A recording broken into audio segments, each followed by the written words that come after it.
So thanks for coming over tonight. Thank you. Yeah, please do ask questions because I'm here to help essentially. So if there's anything, please just interrupt me and I'll do my best to answer you. So thank you everyone for making it possible, and thank you all for coming. This is my first time ever talking about my work in terms of street photography, so very exciting for me.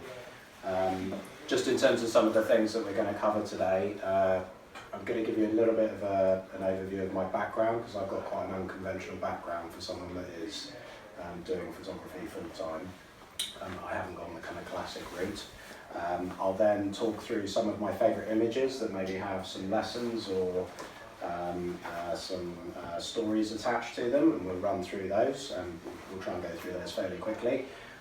Then I will look to talk through some tips and tricks in terms of street photography, so kind of 11 steps that I think are really important for anyone starting out in street photography, or even people that are more experienced, because I know certainly I pick up bad habits, and it's really important to remind yourself of those things moving forward. And then we'll end up with a Q&A session at the end, but by all means interrupt me if I'm bumbling on at any point, and feel free to ask any questions. So in terms of my background, I've had no formal education or training in photography whatsoever. I've never done a course.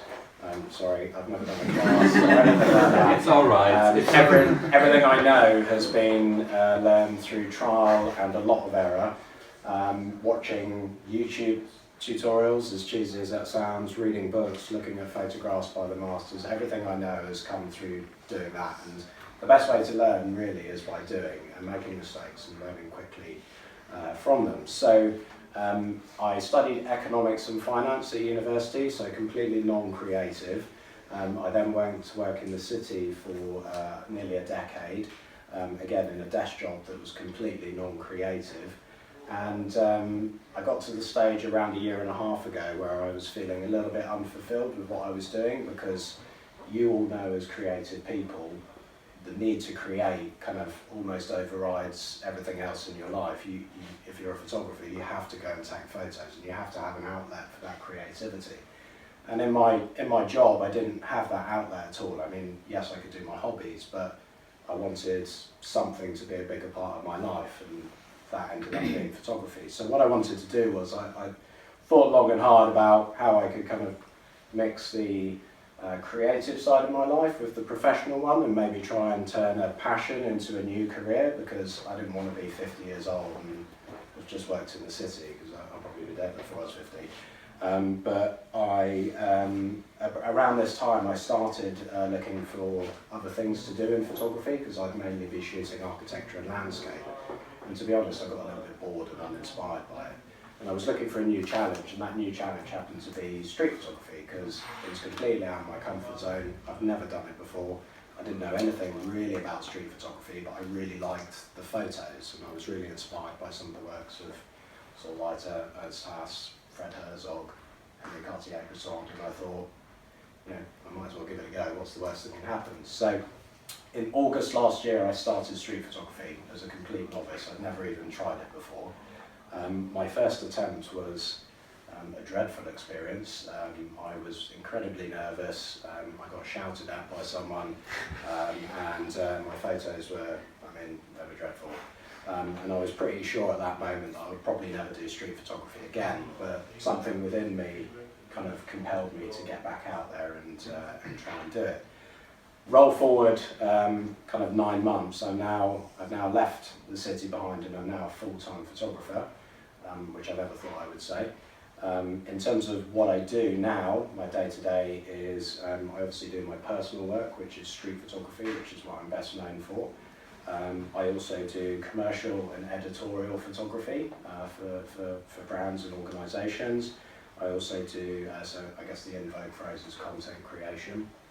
I also do content strategy, so that's helping brands and organisations communicate and connect with their target demographics and communicate key messages, which I think is really important, because there's no point producing the content if you don't have a good strategy behind it. So I think the two are kind of one and the same, really.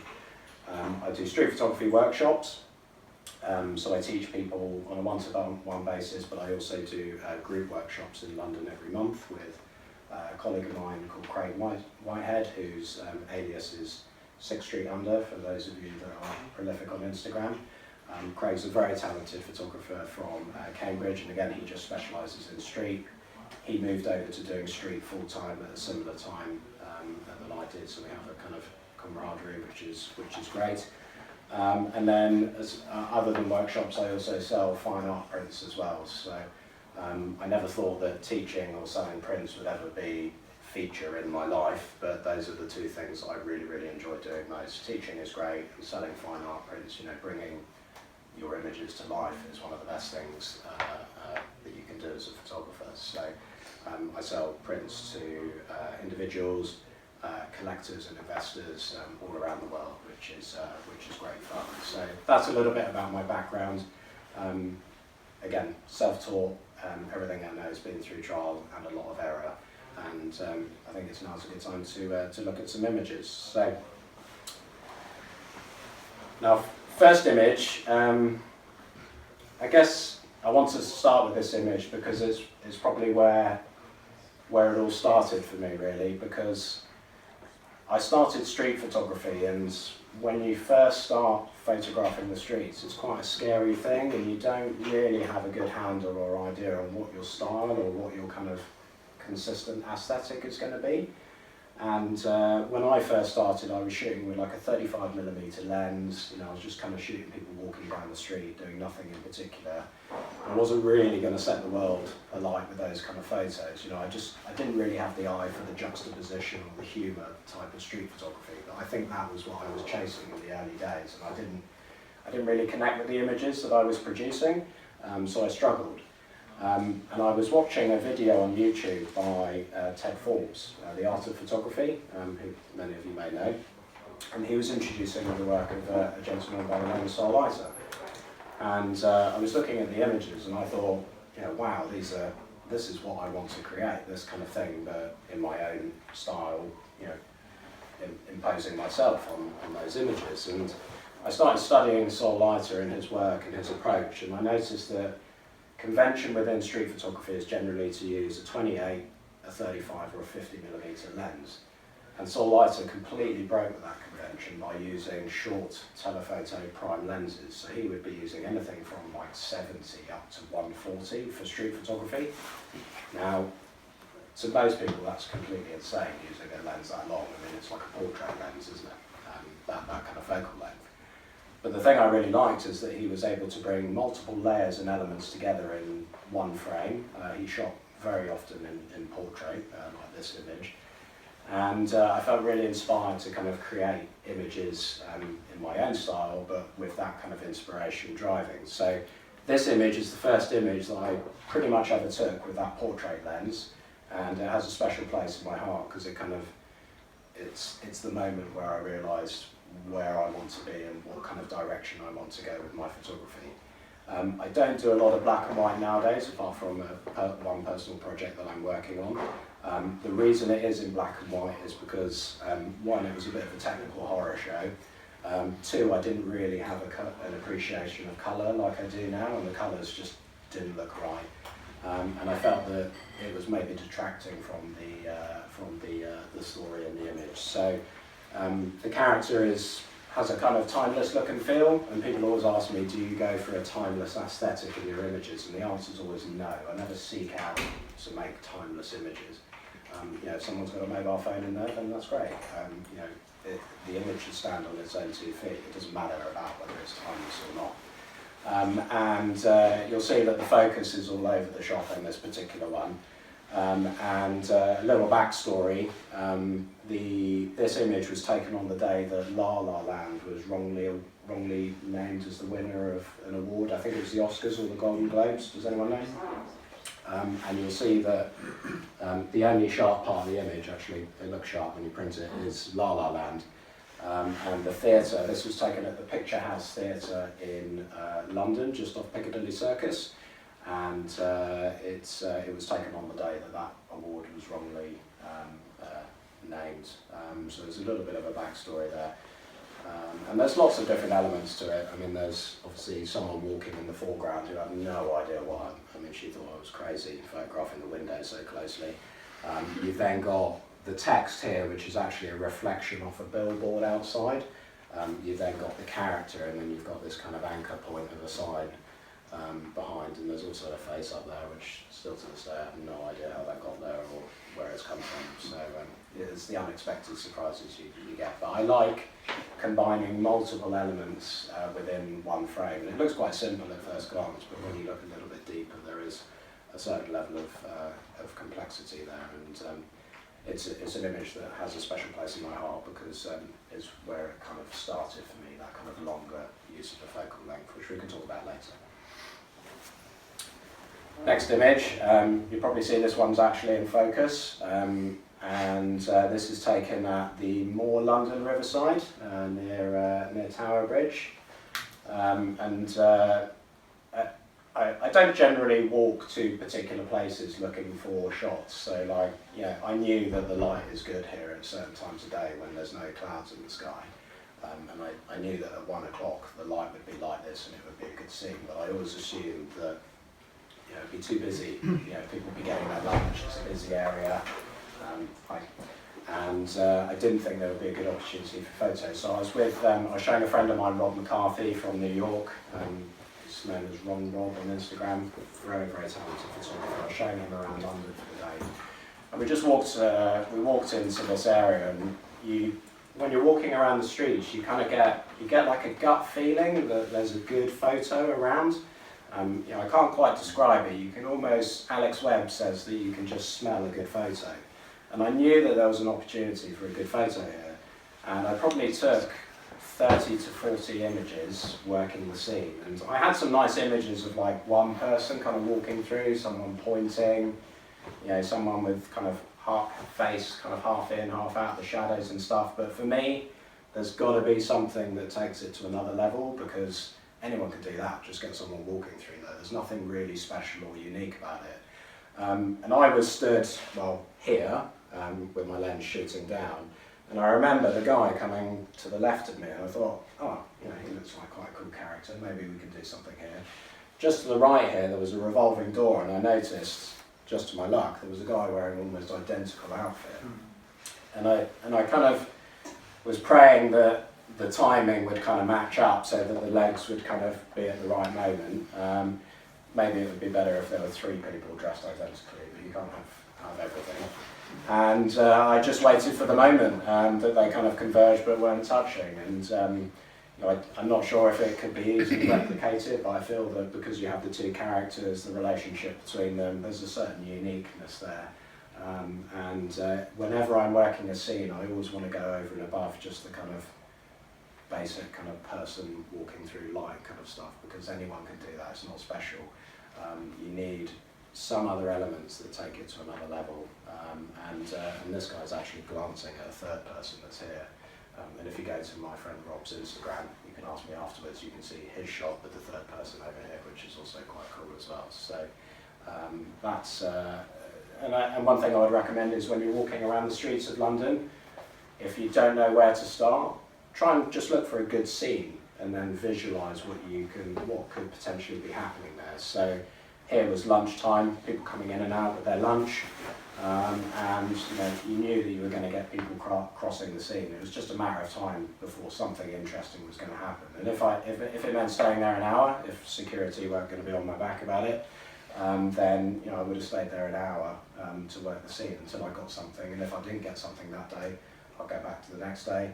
I'll go back the next day. There's some places that I've been 60, 70 times and I still haven't got what I'm happy with. So that's the kind of sad perseverance that sometimes it takes to get a good shot. This was 4 minutes after getting there and took the shot. And it's a bit like, with some street photos, it's a little bit like if anyone plays golf here, when you hit a good golf shot, you know, you don't even need to look where the ball's going. You know that you've made good connection and it's going where you wanted it to. And it's a little bit like that with taking street photos. You have a gut feeling that you've got what you wanted. And in this case, I got what I wanted, and I actually had it in focus for once. Can anyone guess where this was taken? So, you don't need to travel to exotic or special locations to make photos as a street photographer. The best place to take a photo is kind of where you are right now. And if you really look hard and think about what the possibilities are, there's good opportunities everywhere. And I was in the Tate. It's not somewhere I enjoy photographing because it's been done to death in terms of Instagram. Everyone's done a shot of the Tate of someone just kind of walking through the light. And I knew that if I was going to create an image there, I wanted it to be away from the kind of cliches, because everyone's seen a photo of the big shadows cast in the turbine hall and someone walking within it. And again, for me, that's not unique. It's been seen. There's nothing that special about it. And I was stood on the upper level shooting down. Obviously, it feels a lot more intimate than a lot of photos because I'm using that kind of longer focal length to bring you closer to the subject. And there were various people and kids running past. I think I got one of the kid on the scooter with a leg up. But again, it wasn't, that could happen, anyone could get that kind of image.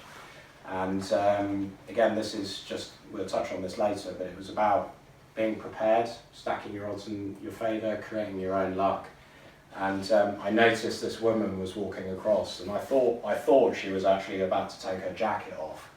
So I had my camera on like a semi kind of burst mode, continuous low or whatever. And I was kind of anticipating her like taking her jacket off like a cape. But actually what she did is the moment she entered the light was she went to remove her scarf, and it kind of made this kind of really nice circle, and you get the shadow below, and it just was luck that kind of her heel was perfectly on the line. And again, could you recreate that? It would be hard to do unless it was staged. So again, I'm always looking for something that's a little bit unique or original, just to take it to another level. And that's, you'll find with experience, you get a lot harder on yourself as to what's good and what's not, and your expectations for yourself rise quite considerably. And I've been back to the Tate many, many times, and I've never ever got another shot that I'm happy with. So maybe that location's done for me now, but it's a photo I'm really, really happy with. This was a weird set of circumstances. So I'd been shooting all day with my girlfriend in London, and I just knew that I'd had nothing. Hadn't really got anything particularly interesting, and we were on the way home, and it was just before sunset, and the light was hitting. This is South Bank, next to the skate park, and the light was just hitting this wall, and the colours for me with the grey and the yellow, I looked for the scene, and I saw the scene, and I thought there's definitely something interesting here. There was complexities of light. There was textures, shadows, there was opportunities for people to come up the walkway, and I think there was some kind of protest or something about the skate park being potentially closed down, so there were a lot of people around. So I set up my camera and I just waited for people to walk on by, and I didn't expect someone to walk up with a red chair. I definitely didn't expect that, but the lesson is that you should always expect the unexpected, and it just so happens that red with the yellow and the kind of grey kind of works as a palette, and the shadow here is of the lady that's behind him at this very moment. So there's lots of different details in the image that I think make it unique or original. Are there things that I would change or improve? Absolutely, but sometimes the imperfections are the things that you hold on to in the image. So, but yeah, it's combining multiple elements, and the theme in my work at the moment is increasing complexity or increasing abstraction, and we'll touch on that later. So those are two of the directions that I'm exploring at the moment. I put this image in because I kind of earned my stripes in London's Chinatown. It's where I do a lot of teaching as well. I really wasn't confident when I started street photography. I was really nervous, and Chinatown was an area that I knew really, really well. And because there are no roads or anything, you could just do kind of laps and keep circling and practicing, and every time you would go around you would find something different. And I was struggling for direction when I first started street photography, and I just set myself a little project like, oh, why don't I just shoot the windows of Chinatown for a day? Pretty easy to do, you know where they are, how can I take it to another level? And this is one particular restaurant on Gerrard Street. What most people would do is probably lock the focus on the subject, whereas for me I wanted to have a slight element of abstraction and mystery in the image. It's not particularly complex. You'll see, because I'm using that kind of telephoto lens, everything's quite compressed. I've done a similar shot with a kind of 28mm lens, and it doesn't really work for my eyes. And it's a portrait orientation because, well, it's a portrait kind of, and the orientation of the window as well. So lots of little details there. That restaurant manager knows me very well now, so if he sees me with a camera, he tends to duck back in the restaurant. But I think there's a couple of Chinatown window ones. But if you head to Chinatown, just try and get creative. It's a really good area to photograph, and there's lots of interesting colours, textures, characters. I think it's one of the best areas in London to do street photography, and I'm probably going to do a project that will maybe last decades, documenting the changes in the area. I really, really enjoy it. So obviously your gut feeling, your instant reaction is, well, that's not in focus, and I think I was so concerned when I first started street photography about getting everything in focus and sharp. And by studying the work of the masters, you kind of learn to put that to bed, and you realise that perfection is a bit boring in street photography, and it's not really important. It doesn't matter about how sharp your image is, it doesn't matter about the resolution, and you can have quite a free creative license if you give yourself that freedom. And I noticed that the individual was walking along Wong Kee, which I think is the restaurant that's famed for really bad service, where they're rude to customers. And he was walking along, and his face was covered by the umbrella, so there was a slight element of mystery there. But if I'd just taken a photo of what it looked like at that moment, I didn't think it would be that interesting.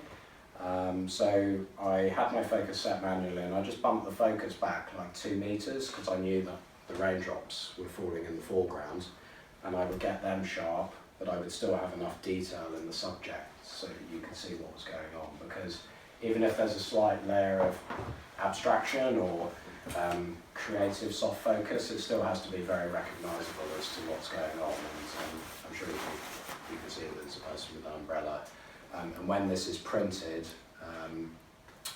it looks really, really good, because you get all the raindrops perfectly sharp in the front of the image, and then you just get this kind of nice soft background with the figure. And again, it's not, I wasn't going for a timeless aesthetic, but I guess it kind of looks that way. And again, I've gone black and white because the colours were horrendous. So there was all sorts of fluorescent conflicting lights, and it didn't look good in colour.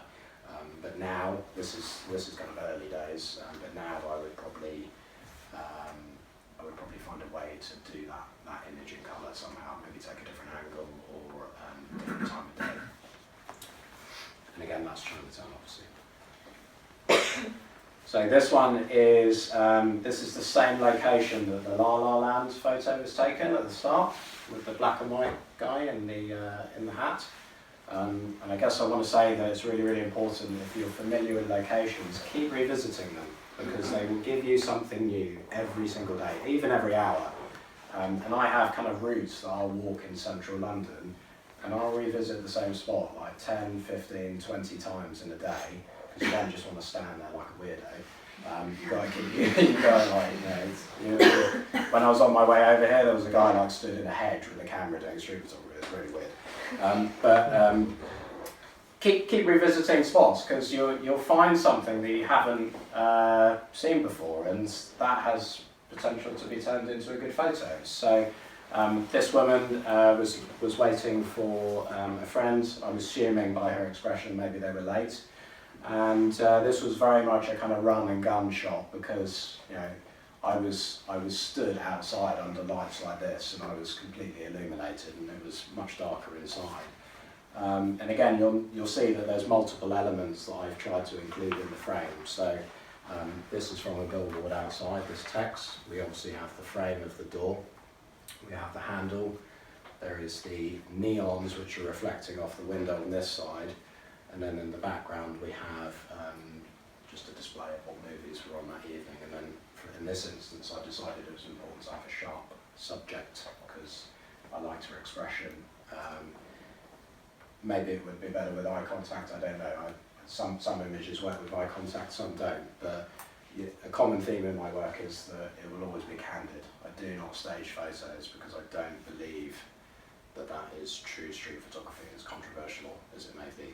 Street portraiture, which is staged, or you know, you have permission, that certainly has its place, and I really respect that. But for me, the purest form of street photography should be candid, this is definitely a candid moment. But if you go on Instagram, you'll see stage photos and models that maybe look similar, but I have no idea who that is. And also, just going back to the first one, I was actually in Waterstones on Piccadilly a couple of weeks ago, and I saw this guy walking down the stairs, and I was in two minds as to whether to run up to him and say, "Oh, this is you in my photo," but I thought he'd think I'm a complete nutter, so I erred on the side of caution with that one. This image was taken in January last year. I think we had about 45 minutes of snow in January last year, and that was it for the year. Of course I was out shooting. I actually wasn't shooting, I was having a ramen dish, and I saw that it began to start snowing, and you kind of finish your food very quickly, because that doesn't happen in London. We're not like in New York in winter. And just behind the restaurant there was this alleyway, and you know, I kind of like, it was just an alleyway, there was no one walking down it. I was getting a little bit frustrated because I was like, you know, this is my one opportunity. And there was this lady walking along, saw her coming along, she had an umbrella. And one thing I really like doing is, especially at night, is I'll shoot kind of wide open on my lens, which on this particular lens is 1.2. So I'll have like an anchor point for the image, which would be like a focal point, which in this case would be like the red door. She wasn't actually heading towards the door, but I wanted that as the anchor point for the image. And then, you know, the sharpness of everything else it doesn't really matter so much to me. But I quite like the way that the umbrella's green, the door's red, there's a road sweeper's cart there, no idea where he'd gone, it was just there. That adds to the story a little bit. And the thing that makes it interesting in my eyes is, yes, there's snow in London, which is great, and I would love it if there was more snow. Yes, there's umbrellas, which again I love shooting in the rain, it's one of my favourite things to do. But the steam or condensation from what I assume to be like a heating duct, normally that goes up straight into the air, never to be seen again. And I think it was just a gust of wind that brought it down to where the subject was. And it kind of looks like it's coming off from her umbrella. And yeah, that was just a case of like, if you know that there's a good opportunity for photo, you just got to kind of drop everything and get out there. Even if it means upsetting people and more than know about it. So. This was very much a run and gun again. If you go to the Strand, at the end of the Strand on the Trafalgar Square end, you'll see they park up the old Route Master buses there, because I think that's the start of the Route 9, is it maybe, where they still run them, or Route 3. And this guy, I see him all the time. Again, I haven't plucked up the courage to tell him that he's in one of my photos, because I don't want to be that guy. But he was having lunch, and I don't like photographing people when they're eating in street photography, because I wouldn't like a photo of me if I'm like in the process of eating. So I kind of waited for him to finish his food. As soon as he finished, I just walked through. You have a gut instinct about what your composition is going to be, and because of the shape of the window, I knew that it wouldn't be a portrait shot. And normally my gut feeling is to go portrait, because I shoot a lot of windows and frames and things like that, but it had to be landscape, this particular photo. I didn't really overthink it at the time, I just went up, took the shot and then walked on. It's quite simple for me in terms of composition and style, but it looks really nice when it's printed, and the colour looks quite red on the screen there, but it's not that red when it's printed, it's a bit more muted. Again, this was one of my early images in Chinatown. This was on the same day that I took the other one, doing my little kind of mini one-day project on the windows of Chinatown. Maybe it's something I'll do for decades, and just documenting the changes. But if you're a street photographer in London, chances are you've probably taken a photo of this window where the ladies make dumplings. You know it? Yeah, everyone takes a photo of that window. And when we do workshops, we always take people to that window because they don't mind. You're quite non-threatening, they're very used to it. Now, one day I was walking through, and I've walked past this place maybe 1,000 times, and I've never ever seen the window smashed. And I thought, well, here's the unique detail that can't be recreated. I took a photo, and there were actually 2 ladies. Obviously, she's not a lady with three arms. So I kind of wanted the third hand in there, just to add a bit of a like what. Again, because the unique detail was the smashed glass, I had my focus set to the glass, but just enough so that you could kind of see what was going on in the background. So I was probably set at like f4 or f2.8 or something, just because if I shot wide open on this lens, you just wouldn't see anything in the background. And this window was replaced within 45 minutes. So maybe I'm the only person that ever documented this broken window in Chinatown. I've walked past every day since, and I've never seen another smash window in that location. So it has a certain uniqueness that can't be replicated, and maybe there's a certain story behind it. Next one, does everyone know the adult video restaurant or peep show cocktail bar in Soho on Old Compton Street? Yep. So it looks like a sex shop, but it's actually a restaurant or cocktail bar, and it's where all the Instagrammers go and do their nudie portraits. This one was a combination of luck and skill, maybe. More luck, definitely more luck. I was actually going for something else. I think there was a vehicle coming across, and I wanted to kind of get. The lady had a cool hat on, and I kind of wanted to get the bonnet of the car, like here, the neons coming across the roof of the car, and then kind of getting a cool hat silhouetted against the neons. But the car stopped, and what happened was a guy that walked in front of me holding a huge golf umbrella, one of those big Dunlop things. Luckily the logo wasn't on this side, because that would have killed the shot for me. It created quite a unique moment, and because I was shooting wide open again, this is actually the pole of the umbrella here. You can barely see it, it's kind of blown out because I was shooting such a wide aperture.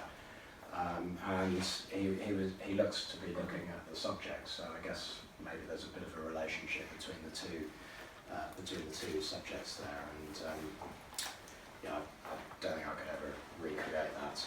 And I quite like the colours as well. It looks really good when it's printed. You get really deep, rich blacks when you put it on like Kodak metallic paper or something like that. But we can talk about printing and papers later on. Again, completely out of focus. And one thing I would say is just be liberated by not having to worry about getting everything sharp and in focus. You can come up with interesting and more original photos if you kind of be a bit shoot fast and loose sometimes. And is this the greatest image I've ever taken? Absolutely not. But the reason I've included it today is because it reminds me that I shouldn't always be looking to achieve perfection, because if you worry about making mistakes on the technical side, it will hold you back, because you won't be compelled to shoot as many photos as you do if you're kind of shooting fast and loose. So what's actually happening here? This is outside that Picture House cinema again, so I'm in that area a lot. I do go other places, honestly. This is literally 2 foot from where the other 2 photos were taken, just turned around. This is a marble pillar, and what I've done is I've just put my camera lens right up against the marble pillar, because just a photo of that is pretty boring. And I just kind of wanted a kind of bit of abstraction, a bit of mystery. I didn't actually think I would get the guy in that kind of stance at that moment in time, and you could probably just about make out a pair of eyes there. But I thought I would include it today just to give people an idea that it doesn't have to be sharp in order to be an interesting photo. And if you look at like the work of Ernst Haas, there's a lot of abstraction, there's a lot of blur, there's a lot of kind of creative focus, and for me they're some of the best images because they're completely unique, completely original, the details within the image still have to be identifiable. So if you couldn't tell that was a person with an umbrella, it would just be a kind of washed out mess probably, and I wouldn't have used it. But shoot fast and loose, make mistakes, and sometimes those can be your favourite photos. I like shooting buses, especially when it rains. And again, I didn't necessarily want to shoot what it looks like or the person looks like. I wanted to shoot what it felt like at that moment. It was absolutely clattering down with rain. And the reason I took the shot was because the jacket colour with the seats kind of matched up. There was some kind of traffic lights and signs in the background that again had red, and where you have an opportunity to bring an element of abstraction or layers or complexity in the image, then I would always encourage you to explore that. So when I'm working a scene, I'll generally take photos at different focal points to see what I like best if I've got the time. So maybe I would have done a shot locked in the far distance and have everything in the foreground completely blown out. Maybe I would have done a shot on the subject, completely tack sharp, and then everything else blown out. And then maybe I would do the photo which I arrived at, which is the only photo I took actually. I didn't take more than one photo of the manually focused on the raindrops. Probably had 3 seconds to get the shot, and then the moment was gone. Moments are fleeting on the street, and if you have a slight feeling, right, I should take the photo, just take the photo, because what's the worst that can happen? The moment's gone and you'll never ever be able to get that photo back. So, once with practice, you should see, compose and take the shot in under a second with practice. So see, compose, take the shot, and you should have a gut feeling within you, whether it's portrait, landscape, what your composition's going to be. If you're thinking about your kind of rule of thirds, it's a subject on a point of interest.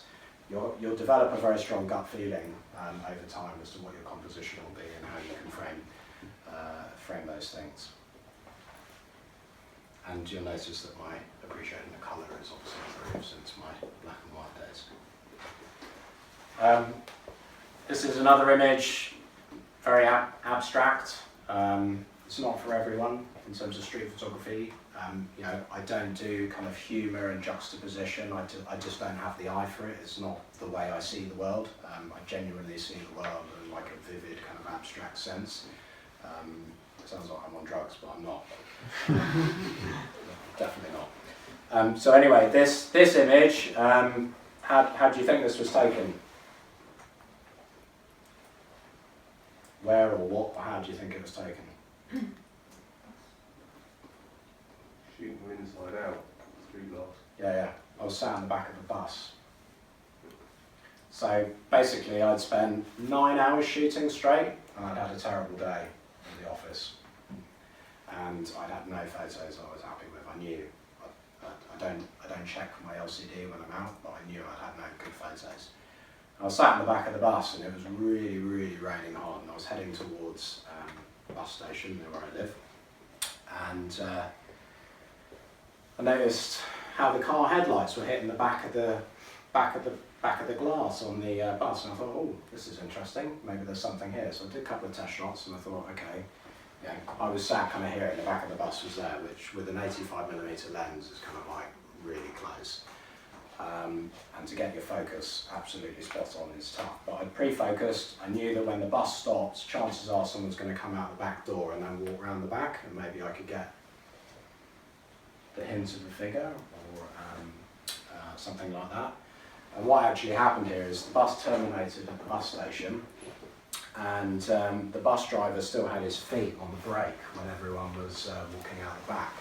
And this lady had a Sainsbury's bag. Other supermarkets are available, I should perhaps say that. And the shopping bag was kind of illuminated by the brake lights. So you have that kind of detail. You've obviously got the kind of, I don't even know what's going on there. I think this is another bus behind the headlights there, which is kind of created this kind of crazy abstract effect. And I've actually I took another shot immediately after, which I'll be sharing with you, just to show you how same location, 10 seconds apart, can give you a completely different result. And that's one of my favourite images, because when most people think of street photography, they don't think of that kind of thing. But for me, that's very much in my style and my direction.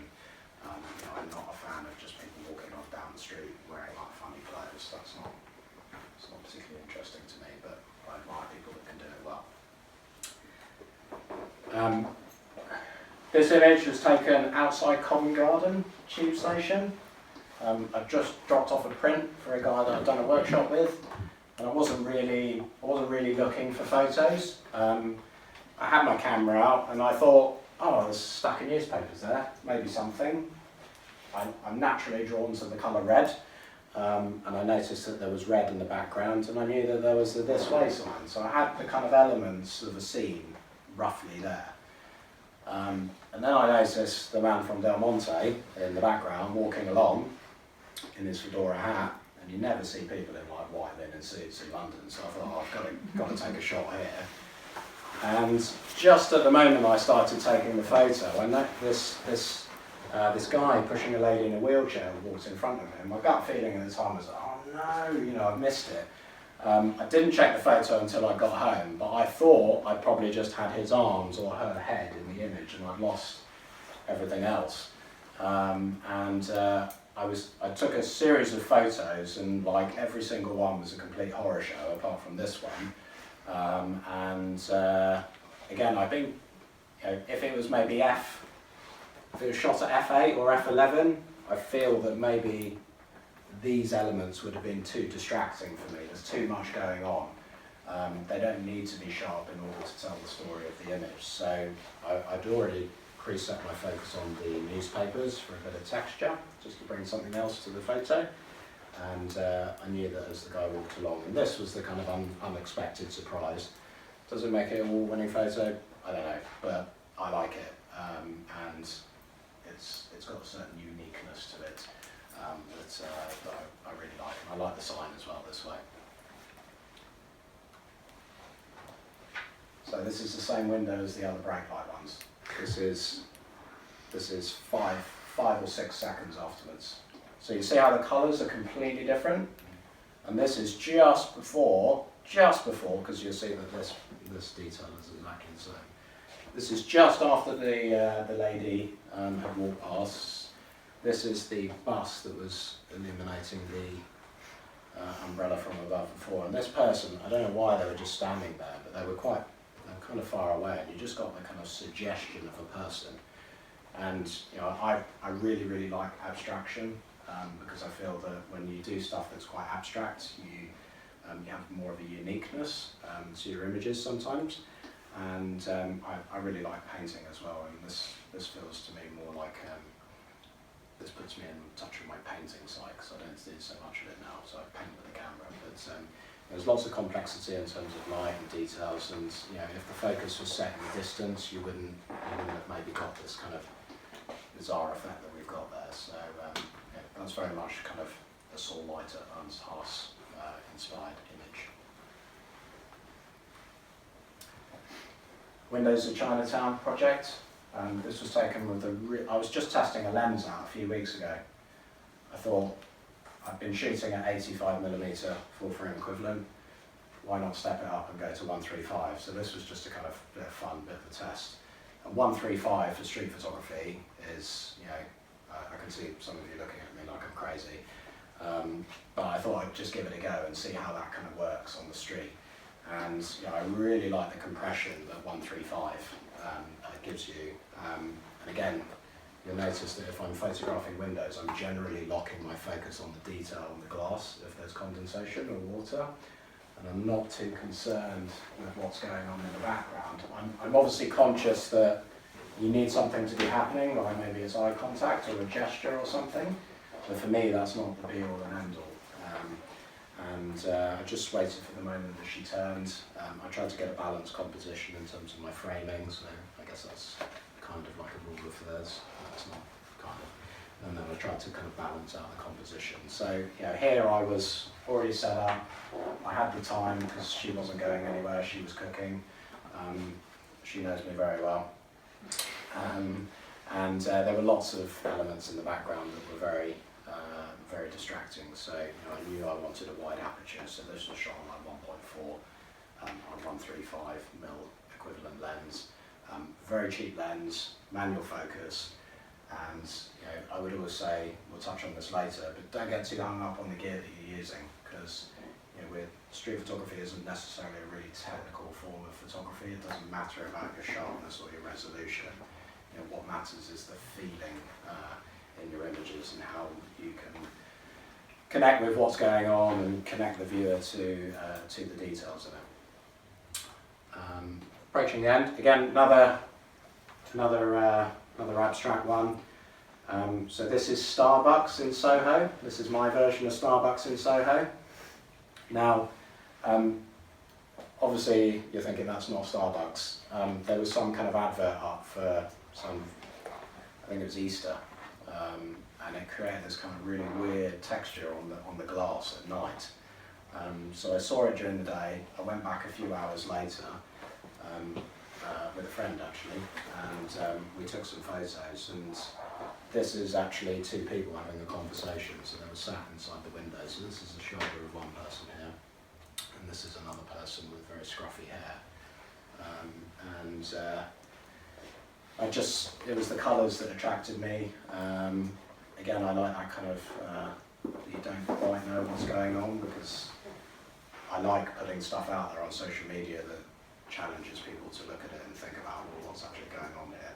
Because if you just put it on the plate for the viewer, they'll just kind of skim past it, and you can tell who's really looking if you put stuff out that challenges them a little bit. But I really like the abstraction there. This is taken in Leicester Square, familiar stomping grounds. It's a single exposure, it's not a double exposure.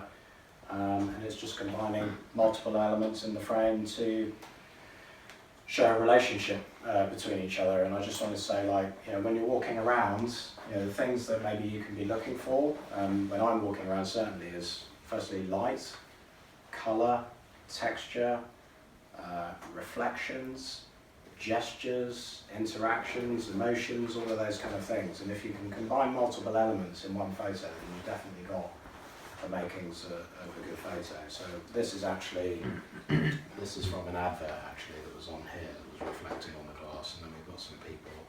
I do have another photo which has got a lady's face that was kind of like this far from the lens, which is quite cool as well. But yeah, don't be afraid to add complexity into your images, because that could make them more unique. But you've got to kind of balance that complexity with the viewer being able to understand what's actually going on.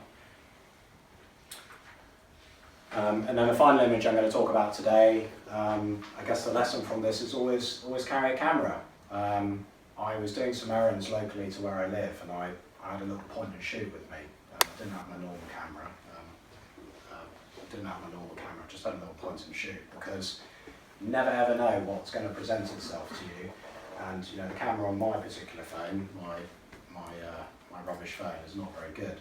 So I had a little point and shoot, and I was walking along, and again I spotted the scene. You know, I saw the potential of the scene, and what was happening here was this was in a market, and there was people kind of going in and out to take out bins from the food market. And I preset my focus manually, so all I needed to worry about at the moment of capture was just lifting up my camera.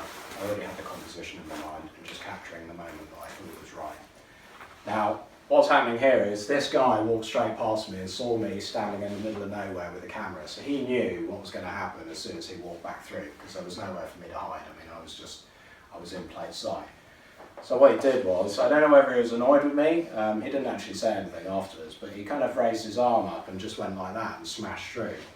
But I didn't want that moment, I kind of wanted the moment before.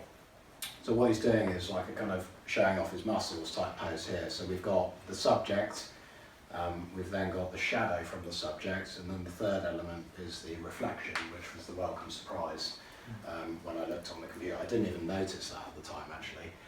I knew that it was reflecting that, but I didn't even think that I would get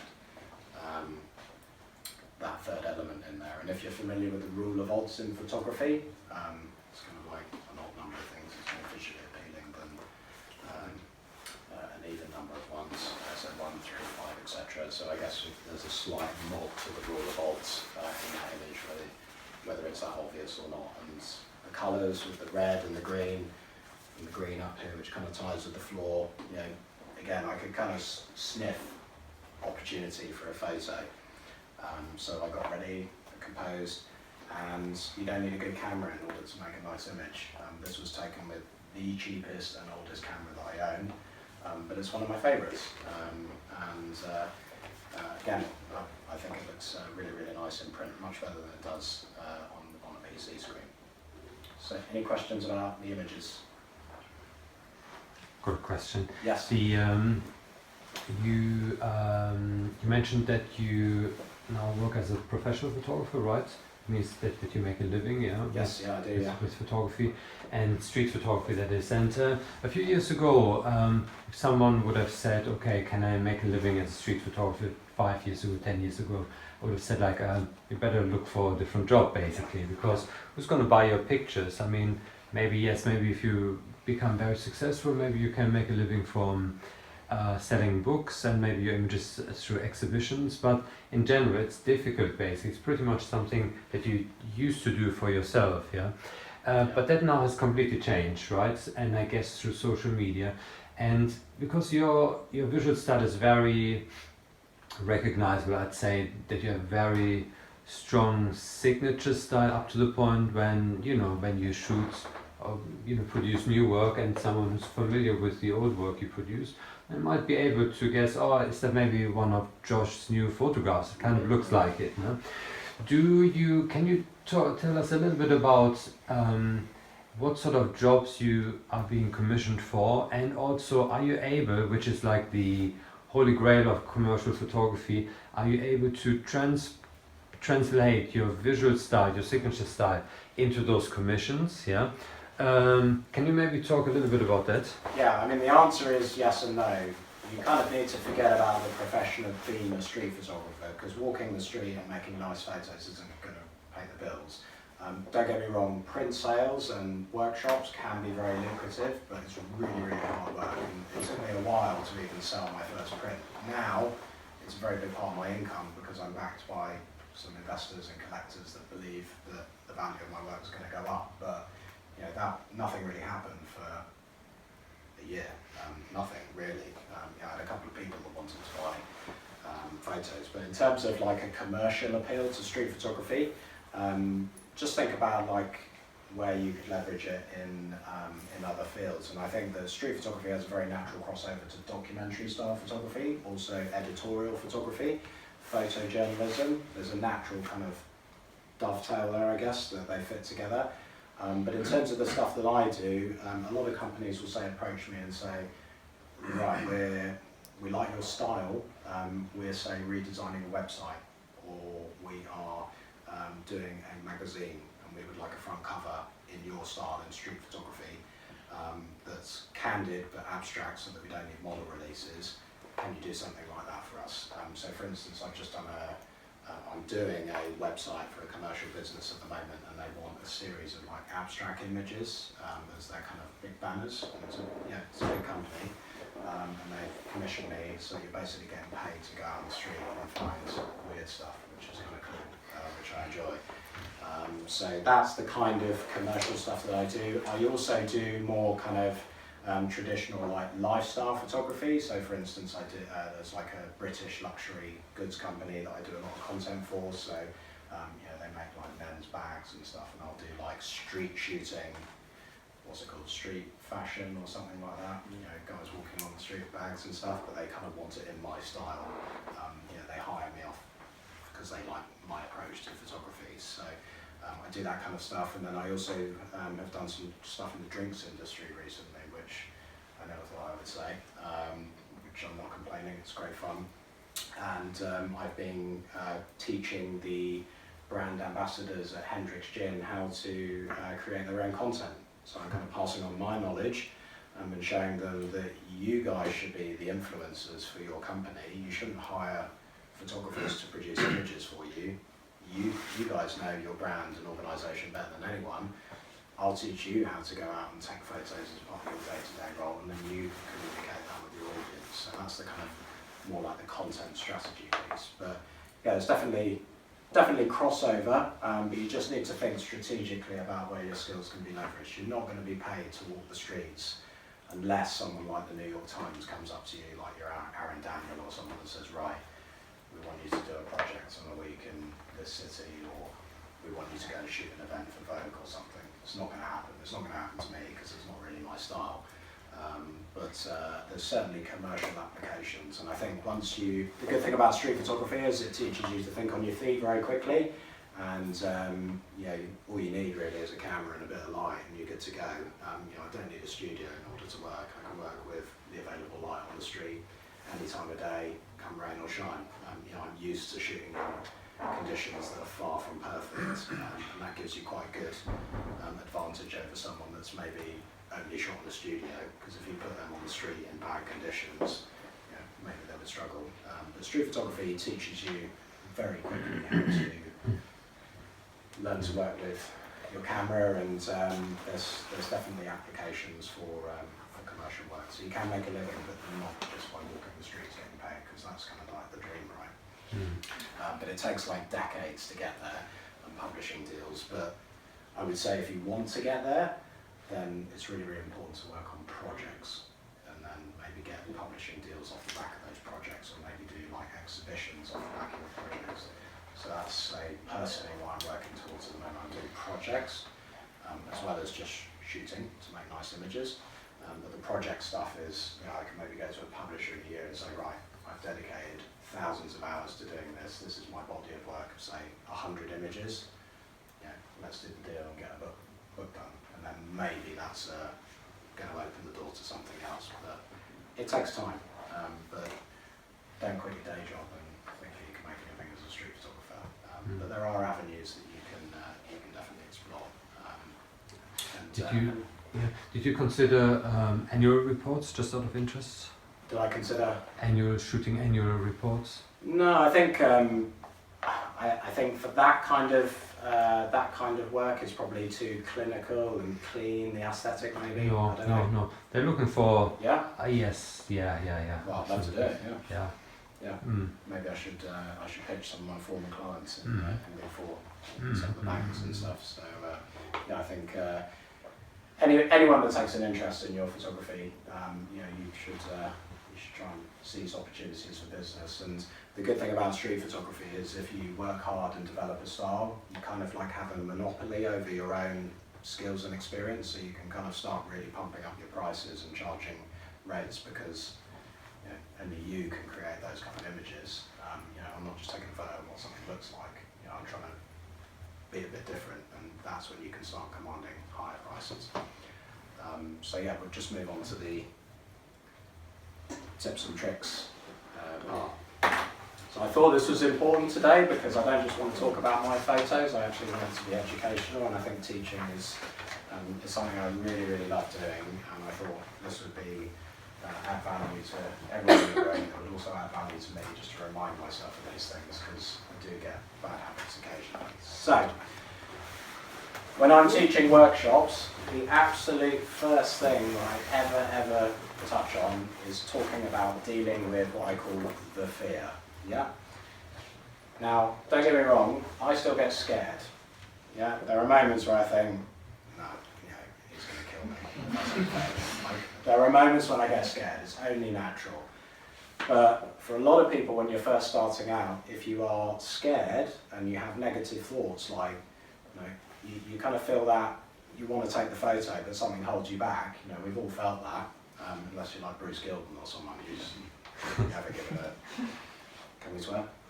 I don't know. But you know, negative thoughts are perfectly natural, and I would say that a lot of people, when they have negative thoughts, they kind of deal with that by standing too far back from the action, so you don't really have that kind of intimacy in your photo, so it's kind of a bit like voyeuristic almost, like from like, you know, like 50 metres away, like someone walking down the street. It's just a bit weird, kind of street photography in my eyes.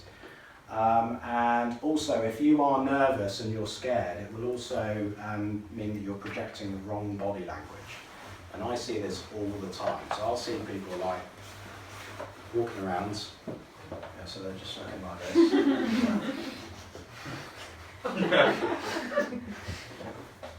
Yeah, it's weird. And they're so scared about making a mistake that they're not realising how they're projecting themselves to everyone around them. And they get so kind of overwhelmed by the fear that, you know, they end up upsetting the scene, not only for themselves, but for any other photographers that are in the local vicinity. So like a really silly exercise that I do when I start my street photography workshops is I say to them, right, let's assume we're a group of tourists. Yeah, so let's just say we're from America today. Let's pretend we're taking a movie. Yeah, so what we do is we flip out our LCD, yeah, so we put like live view on our camera, and then we just pretend to be like walking down the street like this, taking a movie, looking in the distance, not making eye contact with anyone. And you'd be surprised, you can just walk up like this, like get this close to people, and people do not care, because they just assume you're a tourist and your intentions are good and you're not out to hurt anyone, you're not out to make anyone look bad. And I can't stress the importance enough of projecting the right body language and being relaxed, and you'll find that if you're open and honest about what you're doing, and if your intentions are good, you will not get confrontations. Obviously, this will probably go wrong one day in a workshop, and I'll say, look, you know, look how easy it is, not get much, but it hasn't happened yet. Yeah. Do you engage with your subjects afterwards? Never. Never. Not afterwards, sort of take a photo. Never. I'm too busy taking the next photo. Right. I don't have time for chit chat. So Yeah. yeah, it's always candid, and also when you finish taking your photo, just on that point as well, I see so many people like looking at the back of their LCD, and I'm just like, there's something better walking past you right now. You know, don't chimp on the back of your screen. Resist the temptation to look at your photos. Leave them as a little surprise for yourself when you get home. Yeah, so that's why I love shooting film, because you can't check what you've got. You know, the surprise is when you go to the lab and pick up your prints. You're like, oh, you know. Yeah, that's probably a crap photo. So,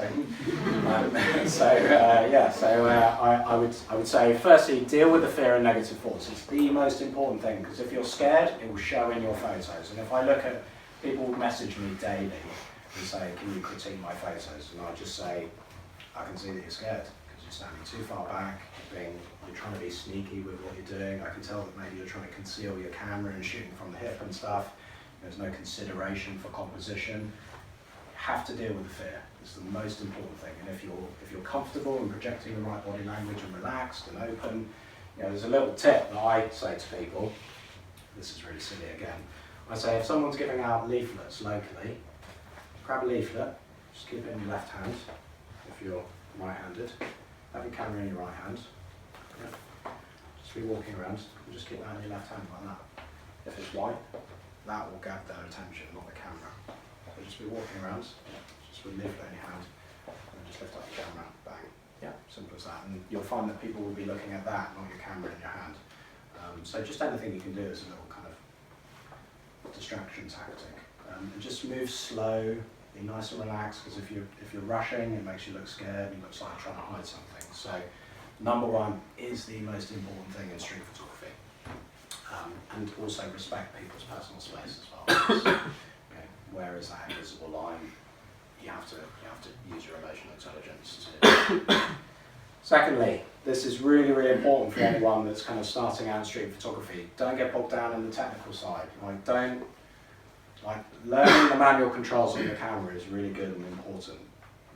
But if you're just starting out, you don't want to be thinking, right, what shutter speed do I need, what ISO do I need, what aperture do I need in order to achieve X exposure. There is absolutely no shame in using any automatic modes on your camera if you're just starting out, because the fun part is taking the photo and taking in the world. You don't want to be distracted by this. This isn't really important. The important thing is actually seeing with the world and looking at opportunities for photos and seeing stories. So anything you can do to remove the technical distraction, just do it. I shoot in aperture priority quite often at night. If it's bright sunlight that's consistent throughout the day, of course I'll set my exposure manually, because I won't need to worry about changing it for like 2-3 hours. But I would say to people, just set your camera to an auto mode that you're comfortable with, forget about it. Just shoot fast and loose, and don't worry about the technical side. Thirdly, always be prepared. So if you're walking around with your lens cap on your camera, are you prepared? Probably not. So if sometimes you see like the photo kind of unfolding in front of you, and if you've got your camera kind of like in your rucksack or with your lens cap on, you're not prepared in order to get the photo. So even if I'm not taking photos, I'll check my exposure. So I know that if something happens, bang, I can just take the shot. I don't need to worry about anything else. Lens cap off always. I have a little UV filter on there just so I don't scratch the front element, because sometimes I'm a little bit reckless. But always be prepared. Always assume that the next opportunity for a photo is just around the corner. So always be thinking about that. And if you're having a bad day and things aren't going your way, there could be something magic just happening around the corner. So always persevere and be prepared to capture that moment. Fourth, one of the areas a lot of street photos fall down, in my opinion. There's nothing really interesting happening in the photo. It's just photos of people on the street doing nothing in particular. Really think about what's going on. Like, is there a relationship between the subject? Is it beautiful to look at? Do the colours work? All of that kind of stuff. So I would always recommend really considering what's going on. And if there's a gesture or something, again, those are things that should be you should really be thinking about. And you've got to go beyond the ordinary, and show how you personally connect with the world through your photos. So always be thinking about what's actually happening here and how's that going to be perceived by a third party. 5, we touched on this earlier. Forget about perfection, shoot fast and loose. So what if you make a blurry photo? It could be your best photo you've ever made. It doesn't matter. People that message me about what's the sharpest lens or what's the best camera to achieve sharp photos, doesn't matter. It's much more important to have a fast shutter speed so that you can at least freeze motion if that's what you're trying to do. So, but you can ask me about settings later. Show something new. So like with the red chair and the lady in the shadow and stuff like that, you've got to try and take the viewer on a journey somewhere they haven't necessarily been before, metaphorically speaking, of course. So try and combine elements that maybe haven't happened or won't happen ever again. And that photo will stand out as much more original, and people will remember your work if you can show them something new. In street photography there's a lot of cliches, of course. People walking around with umbrellas, people in nice hats, all of that kind of stuff. Gentlemen dressed in kind of suits and things like that. To go beyond that, you've got to show them something that they haven't seen before. And maybe if you had like 5 people doing exactly the same thing, then that could be cool. But just a photo of like someone walking down the street with an umbrella, I get sent images like that daily. And there's just nothing unique or interesting about it. So you've got to show the viewer something over and above the ordinary. 7, sometimes what you don't show is just as important as what you do show. All good photographers take a lot of bad photos in street photography. That's a fact. All good photographers take bad photos. I take thousands of bad photos, but no one sees them, apart from the odd howler that I put on Instagram, just to test if who's looking. But you've got to be really critical of your own work, and don't just select an image because you think, it's okay, it's like a 6 out of 10. Because that's your reputation on the line if you put rubbish out there in the public domain. Share your best, leave the rest, I guess is what I'm trying to say. Post-processing, another area I see people really falling down is that they do too much to the images. If your image is good, if you go to the blog on my website, I share quite often what my raw file looks like and then what my edited file looks like. if your image is good, you should just literally need to breathe on it and then it's done. Yeah, I just do some colour manipulation. I actually drag down the clarity to make it a little bit less sharp, because this thing's insane, to make it a little bit more soft, because I don't really like the really clinical look of modern digital cameras. But yeah, don't go to town with the post-processing. Just keep it nice and simple, and try and express your personality through the content in the images, not by doing some like crazy preset or weird colour manipulation. Don't try and reinvent the wheel, just keep it nice and simple initially, and the best way to find your style through post-processing is just to experiment. The problem with buying presets is that you're buying someone else's look that they've created, and it's never yours really. By all means use them as a base to maybe find something, but I think it's best if you develop something from scratch, and just keep it nice and simple. Number 9, really important, feedback. Because sometimes you don't necessarily know where you're going wrong. So I would recommend people, like if you're doing street photography, enter some competitions whereby you actually get feedback from a respectable judge who's like well known within the street photography community. Don't gauge the quality of your work by what your Instagram followers are telling you, because these people are already emotionally invested in your work, and they won't necessarily give you the hard truths that maybe an independent person would. So I value feedback from like for example lens culture, if everyone's heard of lens culture. Like the only reason I entered that last year was just so I could get the feedback. I wasn't really even concerned about any award. I just wanted the, whatever it was, $30 to get feedback from someone that was a respectable person in the industry. And they gave me some really good advice and areas to improve and work on, and I've taken that on board, and maybe this year I'm a better photographer as a result of it. So get feedback from people that you respect, admire. If you have a favourite photographer, send them an email and say, like, here's 3 of my best images, what would you do to change or improve them? What's the worst that can happen? They can not reply. Yeah, people message me all the time with images, and I say, right, this is good, maybe the composition could be improved this way, colours don't look right, maybe the white balance is off, that kind of stuff.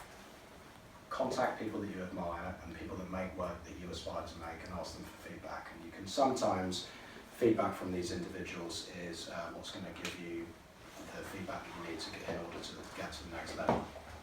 Number 10, create your own luck. If you go out shooting for 20 minutes a week, what are the chances of you finding something unique or interesting? Very small, probably. Street photography takes a huge amount of commitment, as well as maybe working 40 hours a week on commercial work, marketing, business development, strategy stuff, all of that kind of stuff. I'd probably do another 40 hours out on the streets shooting. It's really, really important to spend time on the streets, and the more time you're out, the more things you're going to bump into that are interesting. So you have to make that commitment to yourself, and some days you'll get absolutely nothing, some weeks you'll get nothing, and you may have thousands of photos and nothing to show for it, but it's worth it if you get that one photo that's special and unique, because no one can take that away from you, providing you have good backup solutions. And then finally, this is the thing I go on about all the time to people: upgrade your skills before your gear. We are groomed to feel that better cameras and equipment are the path to making better photos, and they're not. The truth is, this camera here, I traded in a Canon lens and £17 for this. This is a Fujifilm X Pro 1, which is a really old camera, very slow. This is my favourite camera. Yeah, it's not a good camera, it's 16 megapixels. It's really slow, it freezes all the time. But I love the images that it produces. Are they particularly high resolution? No. But it inspires me to go shooting with that camera. And a lot of people think, oh, if I get a full frame, D850 or whatever the new one is, I'm going to take better street photos. You're not, because it's not going to change how you see the world and how you connect with it. So always upgrade your skills, take workshops with photographers that you admire, and that's a much better investment than if you go out and buy the latest camera. Travel to another city. Spend a week photographing rather than spending £1,000 on a new camera. The gear can come later, but most people don't use the gear to the full potential. So I'd always say upgrade skills before gear. And that's going to have a far bigger impact on on your photos than the gear that you use. So thank you very much for your time. Any questions? Yes? Have you ever photographed abroad, and if so, did you approach it any differently to as you would London? No. So I started street photography in August 2016, August last year. So I'm still a beginner. So I would like to go to New York and Tokyo, but I've never done street photography abroad, no. I've got some trips planned, but no, I've never taken my skills elsewhere, unfortunately. I will do it at some point now. I don't really use social media. I was just wondering how important you think Instagram is in sort of creating awareness. Is that the be or end all? No, absolutely not. Find a platform that you have an affinity with and use that. So like, I use probably Twitter more than I use Instagram. I know I have quite a big following on Instagram, but does that yield me huge results? Does Twitter yield me huge results? Probably not. I'd probably get the most return through investing months of time in SEO for my own website, because I'm directing direct traffic to my own website where I'm showcasing my products, my services, my prints, and that actually pays more than just someone following me on Instagram saying, oh, you've got nice photos. So social media, I think it's important to spread awareness of your work and what you're doing, but it's not the be all and end all. It's easy to get into this kind of spiral of like, oh, I've only got X number of followers, X number of likes, why didn't people like this photo? I think it's easier to stay true to your artist's vision if you kind of almost ignore what goes on social media. Have a presence by all means, but it's not the most important thing. I think it's important to showcase your skills, your portfolio work on your own website, and use your social media platform to direct traffic to where you can best represent who you are as a photographer or artist. So yeah, but I would encourage put yourself on there and be active, because it's a good way to not only spread awareness but also form new partnerships and relationships. So like Craig, who I do workshops with, I met him through Instagram last year, and now we've taught like 161 people at last count on street photography workshops in London. So and that's just in the last year. So I had no idea who he was before Instagram. So it's definitely worthwhile, but it's not the be all and end all, to answer your question. So maybe a question about this kind of tip and trick. There are platforms like, because you mentioned platforms like 500 pics or something like that. Provided you already have some bulk of work that you think you're pleased with, I mean, you're convinced that you could go and show the world and probably find someone who could be interested in, say, buying it. Would 500 pics be the keyword to look for, or some other direction?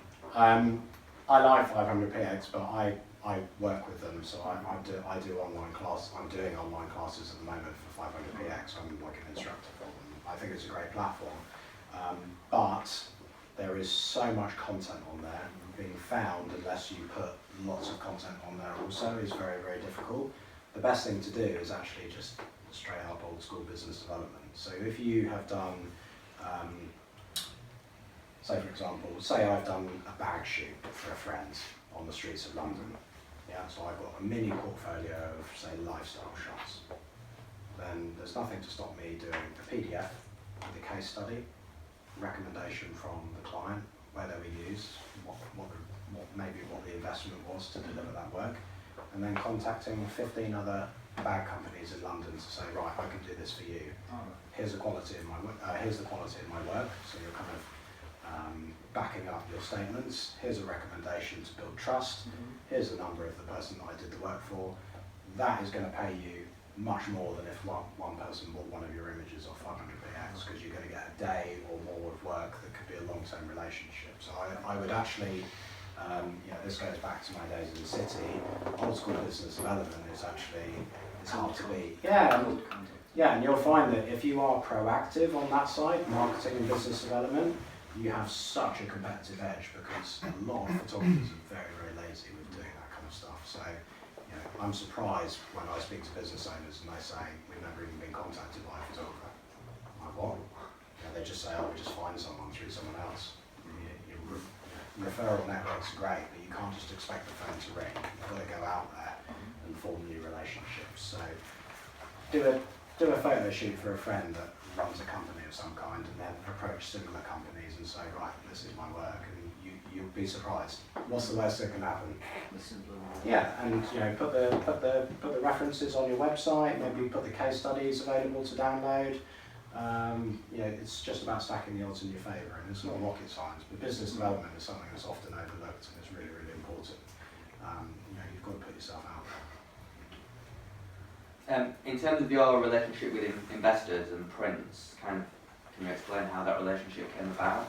Did you approach them? Did they approach you? No, I haven't contacted any galleries or investors. It's just people seeing my work online and saying, what are we doing? Maybe it could appreciate in value in the future.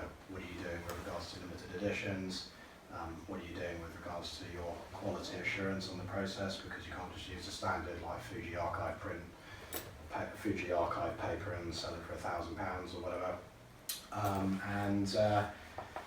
They just kind of want to know what your kind of artist vision is, where you're going, what maybe projects you're going to be working on in the future, because all of these things build a picture of who you are as a photographer and maybe where you're going. Because if you kind of come up with like, I don't know, I just walk the streets and take photos, they're kind of like, well, how come they got into it? So they need to know that you have some kind of direction behind your work. So at the moment I'm working on a project called Beneath the Surface, which is on the London Underground, which is convenient for winter. And I'm looking at diversity and disparity in income, race and religion through London's underground network. It's all in black and white, which is unusual for me. I think that works best. So that's a project that I'm working on. What am I doing at the moment? I'm speaking to publishers to build some hype, because I don't want to have done the project in like a year's time and then they say, because then I could have another 3 or 4 months to find a publisher. I want a publisher now, so that's all sorted, and then back myself to deliver the work within the timescale that we agree. So yeah, it's just about like, if people like your work, then they will pay you for it. It's as simple as that. And also with prints, I think the mistake a lot of people make is they sell their work too cheaply. So like for example, like this image here, this is actually one of my best-selling prints. And it's probably one of the most blurry photos that I sell. But there's maybe 5,000 hours of walking the streets and getting absolutely nothing for months that went into getting that photo. So would I sell that print for, if I'm doing a limited edition of 7, am I going to sell that for £100? Absolutely not, because it doesn't represent the time and effort that I put into generating that image. I spent so many hours failing on the streets and being scared, and making mistakes, and that's a kind of culmination of all that. So I price the work accordingly to what I think my time is worth. So don't undersell your work, because if you sell a print for 40 quid, the truth is people won't take you seriously if you sell it for 40 quid. It's better to price it a little bit more highly, and then give people more value for upgrading the paper, the print process, making it a limited edition. There's things that you can do so that they feel like they're getting more. And also, like if someone's buying a print off you, give them discounts on buying other prints. I never ever sell one print. I always sell at least 3, because I incentivize them to buy other prints through me. And then I build a mailing list, and then I'll contact them each time I issue a new limited edition. And then what happens? They buy the next limited edition. So they build up a body of work. So every time you issue a new limited edition, you've got, say, 15 people that you know are bankers to buy those in a particular size, and that list will grow and grow and grow. So it's just about being organised with your marketing and building up your circle of influence within your network. Well, you talked about overcoming fear earlier, and that's probably my big thing. I almost got assaulted by 2 guys for taking a photo of my second street photo, and that's obviously carried with me. And not getting up close to people, being very, always respecting people's personal space anyway, but it does really hinder me. Is there anything which you obviously spoke about in a bit of a similar situation, is there anything at any given point where your attitude changed to that fear and you overcame it and you were confident getting up close, relatively close to people. I learned most. Like a creep. I actually learned most by watching other street photographers in Right. Chinatown, and because it's a tourist area, you get a lot of like tourists doing street photography there, and it's Yeah. obviously their first attempt at it. Yeah. And I just watch them, and like you see what happens around them and how it makes people uncomfortable and nervous, and like people run indoors and stuff. And I just learned like that the way that they were doing it at those moments weren't the way to do it. And one of the biggest things that leads to confrontations is people have too much intensity in their face. Yeah. And if you just relax the muscles, smile, yeah, you know, a smile costs nothing, and you can very quickly disarm, and don't make eye contact. Yeah. So like, people are like, oh, they knew that you were taking a photo of them. I'm like, I don't know, because I never looked at them. I never know if someone's looked at me or if I've taken a photo, because I've never looked at them. I never ever look at the subject. Yeah. I use my peripheral vision, because if I'm doing this, and I'm looking directly at you with a camera with a stern face, Yeah. what am I telling you I'm doing? I'm Yeah. taking a photo of you. Yeah. Because if I'm doing that, I know exactly where you are and where you're composed to my lens. Yeah. Yeah? I'm planting the element of doubt, because I'm looking at something in the distance. I'm not interested in taking a photo of you. Yeah. I am, but Yeah, I'm yeah. not. Yeah. So it's about using your influencing skills, Yeah. and just being slow and like holding your nerve. So like there's a quite a funny video on YouTube by a guy called Zach Arias. I think he's a Fujifilm photographer, and I think he's in India or somewhere. And he's just like, there's a guy like working on like a motorbike, and he's like this close, and he's like, yeah. So I'm just like pretending to photograph the sky, lifting down the camera, pointing back up at the sky, and he's just standing there for like an uncomfortable amount of time that the guy thinks like, this guy's definitely not taking photos of me, he's just taking photos of the sky.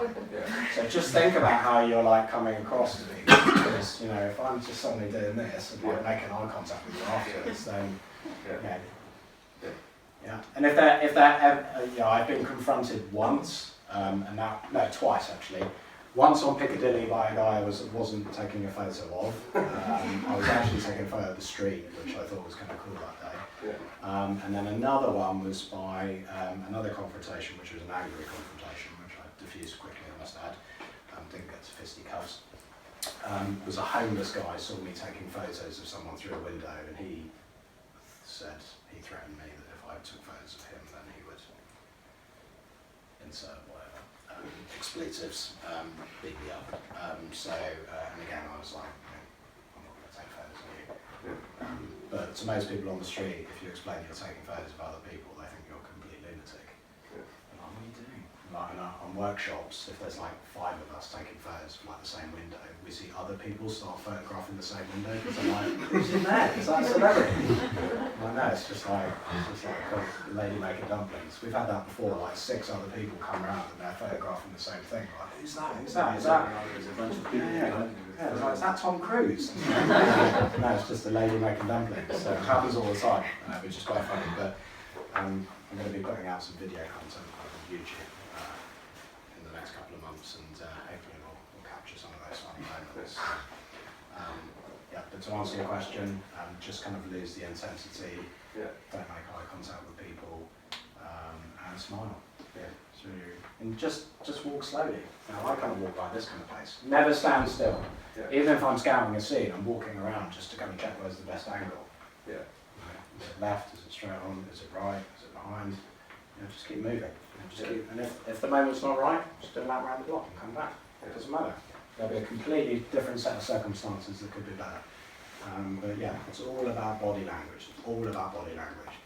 And just kind of judging where that line is between like, okay, this is too close, isn't it, with the camera? But if I'm like looking over there and snap and then just keep walking and looking in the distance, I'm not hurt anyone. You know, and so long as your intentions are good and honest and you're not out to make people look bad, you know, if anything, you're out to kind of glorify the subject, then you shouldn't have anything to fear. And if someone does come up to you and say, well, how are you doing?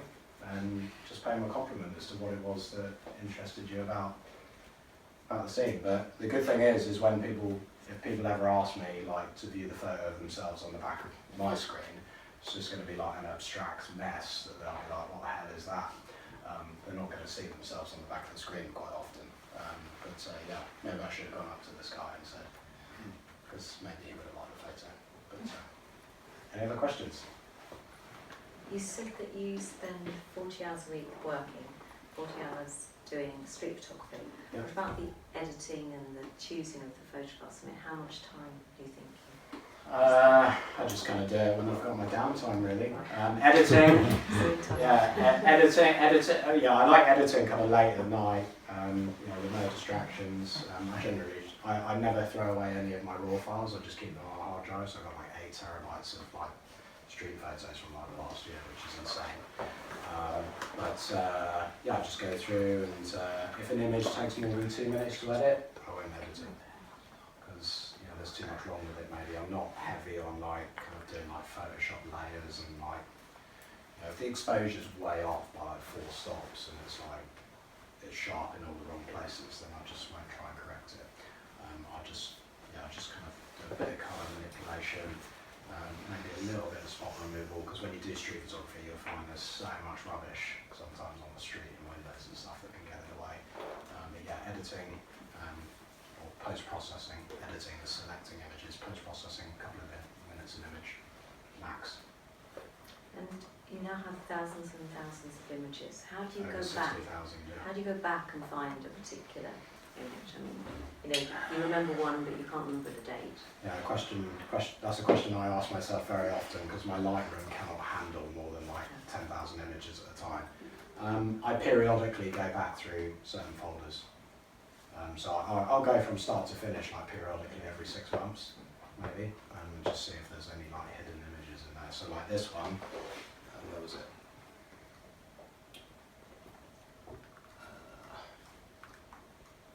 So I was doing a raw backup on the cloud. So every month I back up my raw files and my most precious images on the cloud, plus other hard drives and other data. So I've got like it in 3 or 4 locations, because I'm paranoid about hard drive failure, because I know there's 2 types of hard drives, those have failed and those haven't failed yet.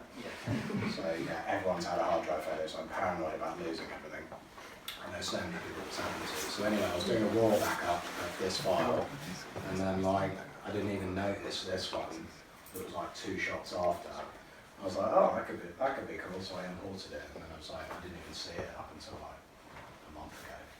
So I'm sure there's like hundreds of images in there that could be worth looking at again. But you can always edit. You can always post process and edit later on in your life. At the moment, I'm just concerned with shooting. And if I've got the images, then no one can take them away from me. So that's my focus. Shoot now. I can edit when I'm old and I can't walk the streets anymore and my knees are gone. So I'll have plenty of time to do it then.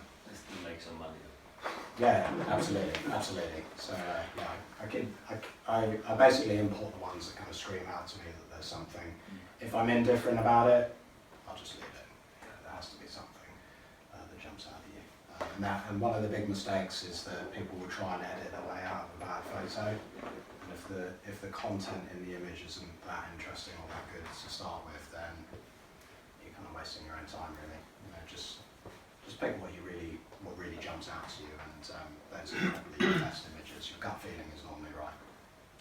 So, do you crop at all? Or No. Never crop images. No. 2 reasons for that. One, technical. This is only 16 megapixels, so if I'm printing, say, 20 by 30, I'm really at the limit of what I can do with 16 megapixels. And 2, if I get in the habit of cropping my images, like say this was landscape and I did a vertical crop of that, I think it's really lazy about photography. So I try and get it as right in camera as possible. I never ever, I don't think any of my images are like a vertical or horizontal crop of the other orientation. I just wouldn't do it. If I wasn't happy with it, I'd probably go back to the scene and then try and reshoot it to get it in the correct orientation for that image. But to answer your question, no, I don't crop. Thank you. Any other questions?